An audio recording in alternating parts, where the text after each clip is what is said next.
Bom dia, Tudo Azul, mais um programa Tudo Azul. Aliás, nós estamos 5 anos no ar, não é fácil, 5 anos falando em esportes. E são os programas mais assistidos, que a gente traz atletas que nunca existe o ex-atleta, principalmente nesse caso de hoje, que nunca parou, né? Que é a Patrícia Medrado. Bom, a Adriana está aqui, a Adriana também participa de todos os programas, dispensa, né? Também é outra que dispensa comentário, mas uma coisa, todo mundo vê a Adriane fazendo programa, Tudo Azul, entrevistando as meninas aqui do clube, às vezes convidados, mas uma coisa que ninguém sabe é que ela também jogou tênis, né? Aliás, ela está aqui na Falcão Azul hoje, na Tudo Azul, por causa do tênis. Então, o que você pergunta para ela? Hoje o tênis, na época que eu jogava, tênis é o quê? Amor, esporte, dinheiro ou fama? Porque na minha época, para você praticar, vamos lá, os anos de 97, quando o Guga despontou, o que acontecia? O tenista ficava muito preocupado. Puxa, eu vou jogar tênis porque eu vou ser o famoso, eu vou ganhar dinheiro. E eu tenho outra concepção. Eu acho que qualquer esporte você começa pelo amor e termina pelo amor. Queria saber o que você pensa. Mudou essa concepção das pessoas, dos tenistas? Ou ainda você está naquele legado de dizer, para que eu jogue tênis, eu tenho que ter um bom calçado, eu tenho que ter uma roupa bonita? Porque o pessoal se preocupava mesmo, a gente via, né? Você chegava nas quadras, tem gente que chega, mas eu não tenho uma raquete. Uma raquete de tênis, R$600. O cara quer a top, eu não sei nem se é boa, mas aquela é 600, eu vou jogar com uma de 600. Eu acho que o tênis tem uma questão cultural, né, do Brasil, né? Para começar, o tênis ele é praticado pela classe média para cima, né? Porque infelizmente o acesso ao esporte vem dos clubes ou das academias. Para o clube você tem que ser um associado, consequentemente você tem um valor ali, né? E academia, obviamente, que é mais caro ainda, porque é um aluguel, é uma contratação de profissional. Então, isso faz com que o tênis já sofra essa segregação, né? Isso eu acho que atrapalha bastante quando a gente fala de popularização, né? de democratização do acesso ao esporte, né? Hoje em dia, essa é até uma das coisas que a gente desenvolve na nossa ONG, né? no meu instituto, o Instituto Patrícia Medrado, é justamente levar esse esporte gratuito, né? Em alguns espaços públicos ou privados, mas gratuitamente, né? E aí, porque a gente tem isso que você fala, né? O jogador quer a raquete mais cara, é de R$600, porque também, ou quer a raquete do melhor do mundo. E daí fica também com essa ideia de que o tênis é elitizado, porque o tênis você tem que jogar com essa raquete, mas não. Quando você pensa em futebol, você não está colocando o valor da alocação da quadra. Você pode pensar no futebol de várzea, no futebol na praia, né? E por que não o tênis também assim, né? Então, por que não uma raquete mais barata? Por que não um espaço adaptado? Porque no início, na verdade, você nem precisa da quadra toda para jogar, né? Era de Belém do Pará, lá a gente ia para a praia. E você também é de lá. Então, o que acontece? Exato, a pessoa lá ia lá, pegava... As duas começaram no frescobol, né? Frescobol, ia na praia e paf, legal. Claro que eu nunca pensei que iria jogar tênis. Vim pela prática, joguei lá uns 15 anos handball, eu cheguei aqui, falei, eu vou brincar sozinho. Comecei realmente com uma raquete de frescobol. Foi daí que meu irmão mandou de Belém a minha raquete, que eu tenho até hoje guardada. Negócio, Wilson, bem, e o professor me viu jogando e falou, faz esses movimentos, porque eu não tinha dinheiro para pagar um técnico, um profissional para me dar aula, porque é caro, era caro naquela época, há 13 anos atrás. Eu já fui o contrário, eu já comprei a raquete mais cara, porque eu achava bonito, estava no auge, estava construindo quadra aqui no clube e tal. Aí eu comprei... Não, acontece comigo, isso está acontecendo com milhares de novos tenistas, né? Aí eu fui comprando raquetes caríssimas, mas depois eu fui para a prática.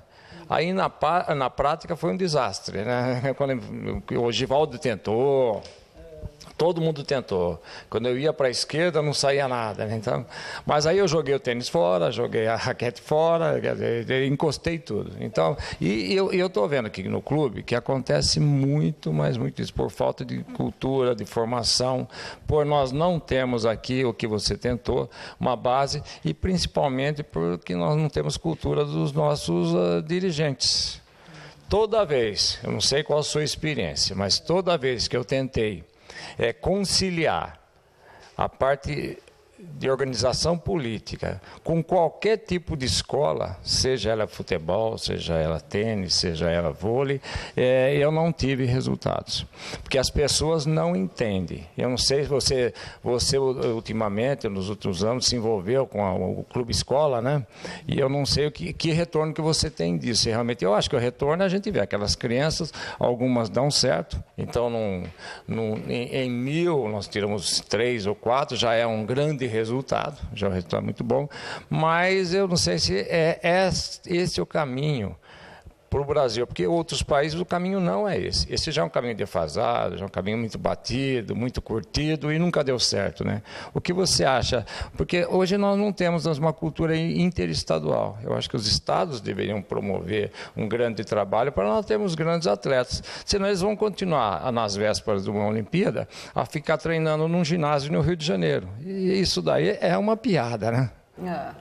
Olha, você comentou aí sobre o Clube Escola, nós tivemos uma experiência assim, fantástica, né? Nós chegamos a ter 24 unidades. Foi com a prefeitura aqui, né? Com a prefeitura, com a Secretaria de Esportes, né? E a gente implantou o tênis em 24 espaços municipais, clubes, né?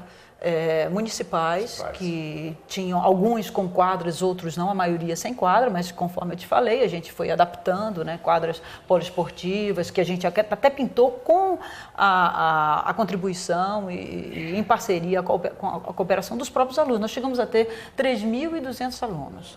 3.200 alunos, e eu lhe digo, desses 3.200, acho que só 10% já jogava tênis, ou seja, nós conseguimos introduzir o esporte na vida, no dia a dia. E quais são as áreas de atuação? Bairros? Bairros ricos? Não, pelo contrário. Cidade de Tiradentes, vários na Zona Leste, Zona Oeste, nos 4 cantos da cidade. Nós tínhamos pontos em, por exemplo, o Parque do Carmo, né, o Clube do Parque do Carmo, o José Bonifácio, vários na Zona Leste, vários na Oeste também, Pelezão. Mas o que a gente percebe é que não tem uma continuidade. Não existe uma continuidade desses projetos, né? E por isso que a gente está até na Atletas pelo Brasil, né, lutando por isso, para a criação de um sistema nacional de esportes, entendeu? Para saber o que cada um tem que fazer, os entes federativos, o que é de cada um, sabe? Então a gente se empolga, a população se empolga, começa a acreditar naquilo e de uma hora para outra aí tem um corte. Aí no primeiro momento você tem que cortar 20%, daqui a pouco mais um pouco, depois uma redução, até que finalmente acaba. E o que você vai dizer para essas pessoas que acreditaram naquele programa, né? Então essa descontinuidade é que eu acho que... Mas foi fantástico, olha, nós começamos em 2007 e acabou no ano... em dezembro do ano retrasado, agora está retomando numa escala, foi descontinuado, agora nós estamos voltando, mas numa escala mais reduzida, né? O ruim da coisa é que tem muita gente que tem muito talento. E você tem que chegar para esse pessoal e falar, a partir de agora nós não vamos... E o pessoal desiste totalmente. Muitos vão pegar a bola, que é um caminho natural, mas eu tinha muitos meninos aqui sem condições nenhuma que nós levamos em competição externa e eles faziam o maior sucesso. Hoje eles vieram todas das favelas ao lado, hoje são pais de família, continuam às vezes na favela, outros saíram, né? Outros saíram para outros caminhos que não são aceitáveis, mas é o caminho natural. E eu via naquela molecada muita gente de muito talento. Olha o que o Brasil está perdendo no contexto de atletas olímpicos. Então, eu acho que o que está dando certo, talvez o caso seu, da Adriane, o pai patrocinou, o pai fez um grande esforço, o pai traz aqui no clube, o clube nós estamos pagando, mas eu não vejo assim, nenhuma preocupação olímpica. Então, ou a gente desiste, né? A gente se torna um país mediano olimpicamente, ou o esporte passa a ser um polo de aplicação.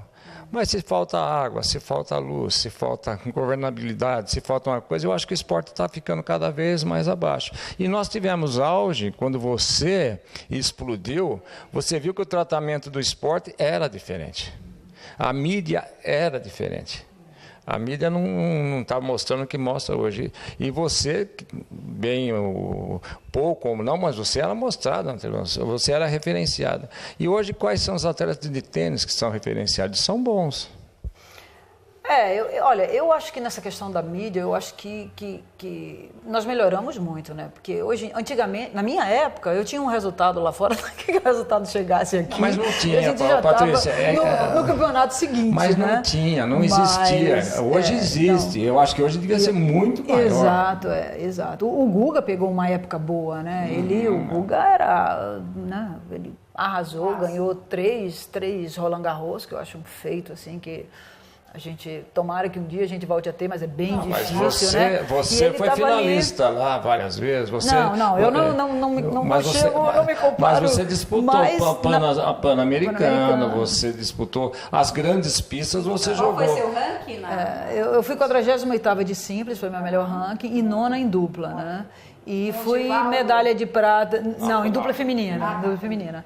E eu fui medalha de prata do Pan-Americano do México, em 75, né? Não, ele está disputando...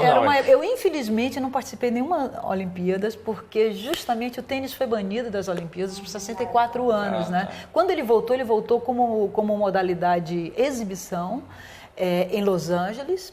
E só em 88, em Seul, é que ele voltou realmente de novo como esporte. Eu parei em 89, joguei só um torneio no início de 89, então eu perdi, fiquei com essa mancha no meu currículo, eu adoraria ter participado das Olimpíadas, mas eu participei do Pan-Americano, que é uma... Você perdeu nada, você tem que pensar em 2015. Sim, 2015. Você não perdeu nada. Aí eu vou para assistir 2015. Você sempre esbarra numa menina lá, que é menina, você sempre esbarra, mas você está disputando ainda. Não, esses são os mundiais por idade, né? Que é o circuito master que a gente você chama. Se engana. Existe esportes que não tem idade. Eu acho que o que aumenta é a qualidade. Então, hoje você está fazendo embates em mundiais, eu acho que é por isso que não existe mídia, né? Então, você vai, não sei se você já desistiu, você ia viajar agora em 2015, não sei se para a França, para disputar um mundial, né? Então, você está disputando um mundial. E eu acho que para o Brasil devia se preocupar muito com isso.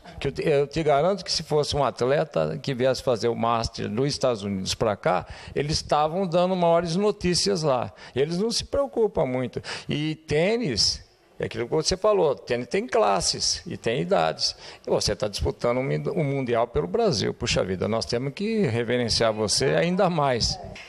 Qual a diferença de ser uma atleta e uma treinadora? Porque eu acho que são duas coisas distintas e uma requer muito equilíbrio, que é você brincar, você jogar, porque eu vi algumas entrevistas suas, você falava que você ia ali para se divertir, e eu acho que o esporte é isso. E tem o outro lado daquela profissional que é a treinadora, que ela tem que ser mais rígida. Você conseguia ser assim? Porque eu não quer dizer, no seu perfil eu não consigo ver a Patrícia nesse sentido, mas para a gente treinar e ter essa infraestrutura que hoje o Brasil não tem, é difícil ser uma treinadora de profissionais hoje, hoje, como é que está sendo? Bom, eu vou pedir o comercial.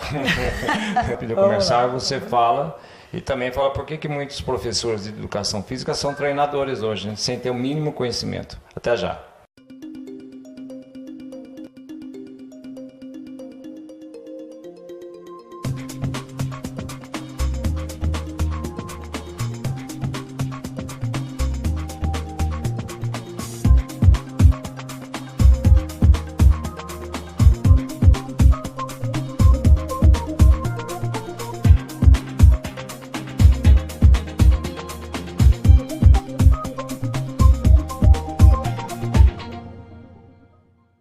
Bem, voltamos. Então, treinadores, outra vida, outro jeitão de participar do tênis.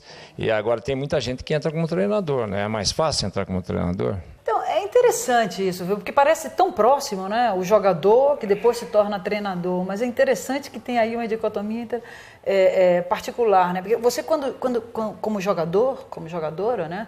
Você, o tempo todo você está pensando em você, né? Tudo que você está fazendo é para você, para melhorar a sua performance.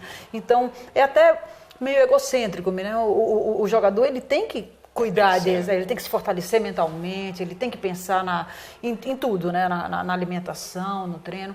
Quando você sai dessa esfera, quando você muda para o outro lado e que você vira treinador, você tem que pensar no outro né? Então é um exercício interessante, né? Você tem que o tempo todo estar preocupado em o que fazer melhor para o seu atleta, né? Então você se desliga de você e tenta passar todo esse conhecimento, né? Como que é essa pressão de você jogar com determinado jogador? Eu já senti muito isso em outros esportes e já vi muito disso. Então eu vou jogar com a Patrícia Medrado. Eu posso ser muito bom. Eu posso, assim, acontece com você com relação às americanas, mas às vezes você já perdeu, você já ganhou. E como que você, dentro da tua cabeça, você administra e eu acho que esse é um problema muito sério para quem joga esportes individuais. Então você fica a semana toda na televisão, mas eu vou jogar com a Serena Williams, puxa vida, mas eu vou jogar, será que eu vou estudar o jogo dela? Não vou olhar, e chega antes, uma hora antes, você fica pensando, puxa, se eu ganhar, se eu perder. Eu acho que esse é o grande problema, né? Eu acho que é uma grande pressão, e isso existe, né? Ah, com certeza. O tênis é um esporte muito mental. Você vai dizer, mas todos os esportes têm esse aspecto do adversário e tal. Sim, mas o tênis tem uma diferença. Você tem 25 segundos de ponto a ponto. Então, inclusive, tem um trabalho de um psicólogo há muitos anos, James Lord, que eu até tive a oportunidade de conhecer. Ele desenvolveu um trabalho do que fazer nesses 25 segundos que você tem de ponto a ponto, porque tudo pode passar pela sua cabeça, né? Então, a frustração do erro, como é que você se recupera e volta inteiro para o ponto seguinte, entendeu? Então, o tênis é muito mental. O que você construir na sua cabeça vai se refletir ali na quadra. Eu vou jogar contra a Serena, por exemplo. Ai, meu Deus, se eu passar a semana toda pensando.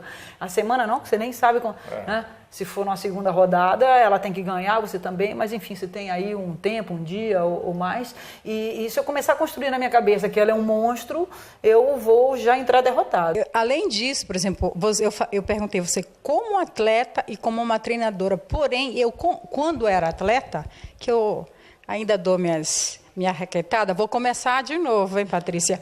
Não gostava de jogar dupla. Eu tirava o meu foco e ficava muito concentrada com a minha adversária. Eu queria que ela me superasse, eu ficava preocupada com ela. Então, isso, não sei se era tão ruim para mim, que eu ficava totalmente alheia a tudo e ficava preocupada com ela, porque na hora que ela errava, eu não, na próxima. Então, eu não gostava. Sinceramente, eu queria que dependesse de mim. Eu não sei como você era, se você também era uma pessoa assim. Eu tirava o meu foco e queria, sabe, que a outra se superasse. Então, eu evitava. Quando era dupla, eu falei, não quero torneio de dupla. Qual o seu jeitão? É força ou é conversa?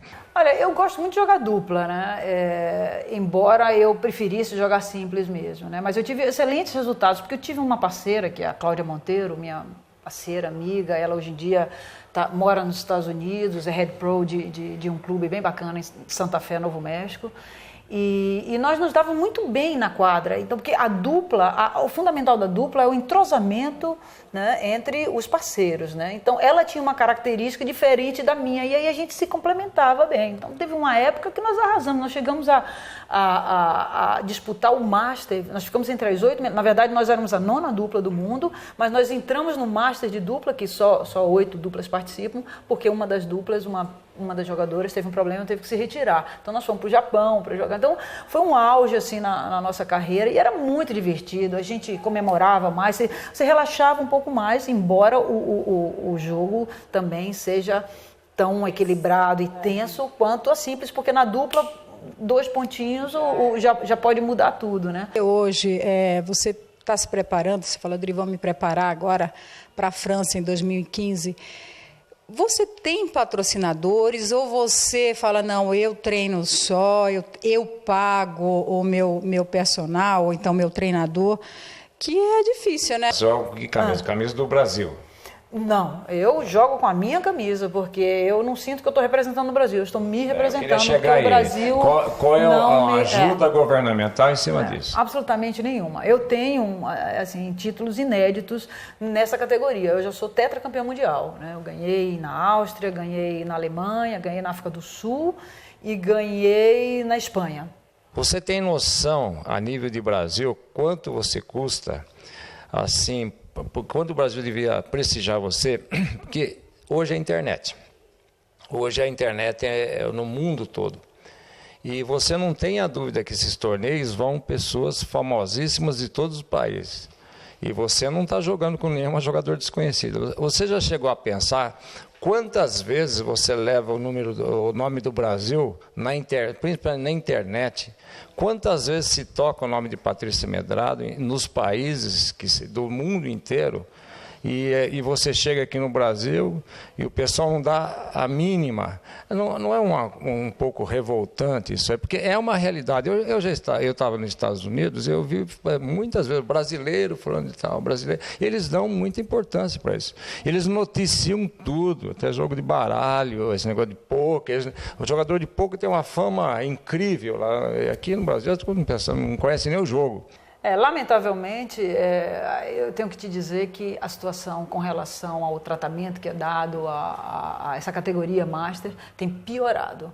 Né? Então, eu já fui patrocinada para alguns mundiais, por iniciativa privada, mas também não veio através de federações ou confederações, não veio por ter conseguido mesmo por outros meios, patrocínio de empresas. Depois a confederação estipulou que quem fosse campeão mundial ganharia a passagem do ano seguinte, né?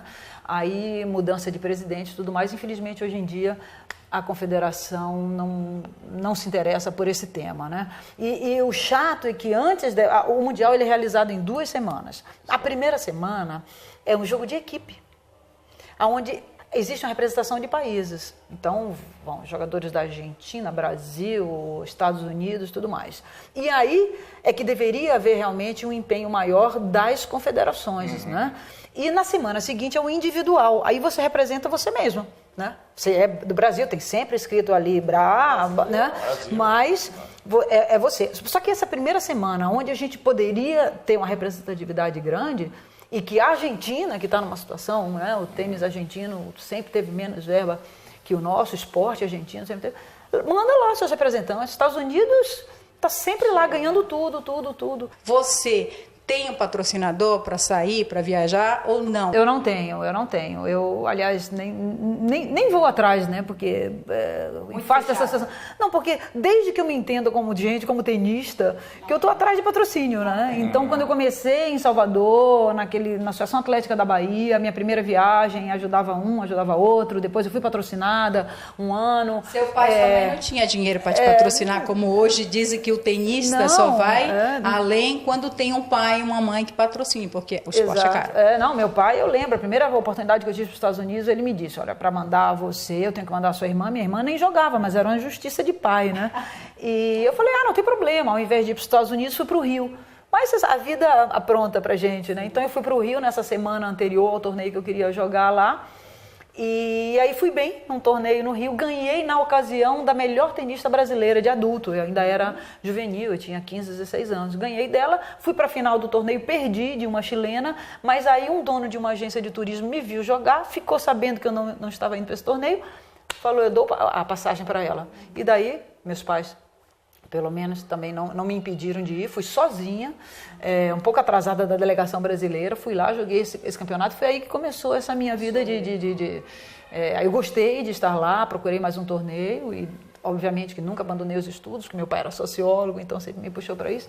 E aí fui correndo atrás de patrocínio. A gente não só briga pelo tênis. Esse problema que você encontrou, esse problema que nós estamos encontrando, está aqui uma prova, ela trouxe até revistas, nós estamos encontrando não só no tênis, nós estamos encontrando em todos os esportes aqui no Brasil. Então não existe a preocupação de você ter um esporte no Brasil, essa é a grande realidade. Aí o Brasil teria que ter outros entendimentos do esporte. Infelizmente, nós não temos. E trabalhar o esporte junto, é para criança. Com a saúde, com a educação. Não? Conseguiram retirar o esporte das escolas, que eu acho um grande absurdo. Eu, na década de 60, eu tinha aula de educação física. E tive aula de educação física um monte de tempo. Uma profissional como você devia estar numa grande universidade. Hoje, você ministra a tua experiência toda de muitos torneios em cima de um grande trabalho universitário de tênis. E para isso dá divisas ao Brasil e muito dinheiro, isso retornar, ninguém quer fazer favor para ninguém. E isso ajudaria muitas pessoas a se inserir numa sociedade que é a sociedade do Brasil. Nós não temos a capacidade mental de pensar nisso. Então, o nosso esporte, nós estamos à beira de uma Olimpíada. E você também é responsável por isso. Nós estamos à beira de uma Olimpíada e nós estamos treinando, pasmem, senhores, num galpão do Rio de Janeiro. Não, é isso. Eu acredito que o campeão, ele pipoca, né, em lugares diferentes, né? Então o Guga saiu de Santa Catarina, né? Quer dizer, o que a gente vê no Brasil é isso, né? Pipocarem atletas, né, em alguns espaços não provenientes de um trabalho, né? Isso que falta para a gente. É sistematizar, né? Primeiro é o acesso, né? O acesso tem que ser ampliado. O acesso, puxa, nós temos dados alarmantes, né, de inatividade física, de obesidade. Metade da população brasileira agora está com sobrepeso, né? Quase 20% é obesa. Então a gente vive um tempo onde é muito simples ficar na televisão, ficar no videogame, né? A gente está pensando nisso, né? Isso é o que se gasta com saúde pública, é assim um absurdo, né? Então o esporte está aí, a atividade física está aí, né? Por que não investir mais nisso, integrado, né? Bom, então, televisão é triste. dinheiro, televisão é dinheiro. E depois que trouxeram essa caixinha que está aí, que todo mundo está assistindo a gente, o pessoal falou assim, puxa vida, a televisão entrou no Brasil em 1951, né? Mas com a televisão, ela já veio inserido o que tem atrás da televisão. Então veio junto muita indústria farmacêutica, muita indústria alimentícia, veio muita coisa inserida atrás da televisão. Eles não trouxeram só a telinha para nós. Atrás, para se fazer a telinha, para passar alguma coisa, as indústrias americanas, as alemãs e outras, né, elas patrocinaram muita coisa. Então a gente tem que entender. E o esporte ficou de fora, engraçado, né? As indústrias esportivas na época elas eram muito fracas, não vendiam tantos produtos, e hoje nós temos que recuperar esse tempo todo. É por isso que tem uma Patrícia Medrado, Adriane, essa organização de atletas daí que vocês se reuniram e estão preocupados exatamente com essa realidade. Agora, para ter essa realidade, eu acho que os políticos deviam ter essa realidade, deviam ter essas preocupações, que numa escola tem que ter esporte, que a criança hoje levam a internet para a escola, levam computador, coisas muito mais caras quando a gente corria na rua, corria na terra e tinha o professor de educação física, isso realmente acabou. Mas eu tenho ainda confiança que isso volta no Brasil. Né? A gente tem que acreditar nisso. Né? Bom, o caminho é esse. Para crescer, nós temos que divulgar. E aqui a gente divulga. Aliás, o Outubro Azul ele aconteceu para isso. Começamos com 0,0001 de audiência e hoje, pasmem, nós estamos encostando em muita gente e você vê que toda a nossa produção está aqui, né? Toda a nossa produção está aqui e a gente consegue, a rede de televisão é muito forte, mas a gente consegue encostar em muita gente. Voltaremos na próxima semana.